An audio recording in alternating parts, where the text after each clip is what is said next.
दीपेंद्र हुड्डा ने कहा कि ओम प्रकाश धनखड़ खुद कुलदीप पद से हार गए थे ब्राह्मण से, जी ये उनकी टीस है इसलिए कह रहे हैं। नहीं, मेरी वो टीस नहीं है। देखिए 9 लोकसभा पड़ती हैं रोहतक लोकसभा में, ठीक है। और हमने भी एक ब्राह्मण को टिकट दिया था बड़ाबर में, बहादुरगढ़ में, हमारा ब्राह्मण भी हार गया। ठीक है। आप इस बात को दूसरे ढंग से समझिए। मेरी टीस है वो मैं आपको बताना चाहता हूँ।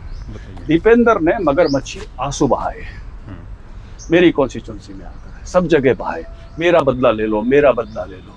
और दीपेंद्र खुद जाके जो है राज्यसभा में बैठ गए, और दीपेंद्र ने वही मजे मारे या वही सब सुविधाएं ली जो लोकसभा के एमपी को होती है राज्यसभा में। ठीक है। और उसके कारण से, उसके आंसुओं के कारण से मेरा बदला ले लो, मेरा नुकसान हुआ वहाँ। वो बड़े इमोशनल हो गए, वो भाई दीपेंद्र हार गया था और धनखड़ जी यहाँ बड़े नेता हैं झज्जर में, तो मैं भी अध्यक्ष हो गया भगवत कृपा से, पार्टी के नेतृत्व के आशीर्वाद से। नुकसान किसका हुआ?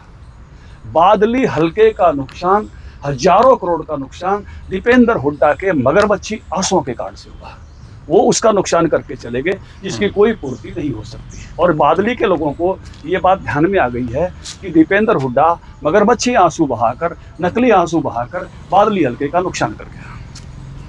तो वो तो कामयाब हो गए हिसाब से। हाँ हुए, उस समय तो हुए। मगरमच्छी आंसू इसी के लिए कहते हैं। ठीक है। मगरमच्छी आंसू उसी को कहा जाता है कि जो धोखे से कामयाबी मिल जाए, उसी के लिए ये मुहावरा है। ठीक है। जिसके असली आंसू नहीं होते, जो नकली आंसू बहाता है, अपना अपना करके और नुकसान कर जाता है। ठीक है। आप देखिए ना 2014 में जो बहादुरगढ़ को मिला, मनीष ग्रोवर होते हुए जो रोहतक को मिला, बादली हल्के को जो मेरे होते हुए मिला, पूरे झज्जर जिले का एक भी कोई सरपंच आता था तो कोई फाइल ऐसे नहीं थे जिस पर दस्तखत नहीं होते थे। हर इलाके को ग्रांट पहुंची, हर इलाके को उस नाते से लाभ मिला। लेकिन अब नुकसान किसका हुआ?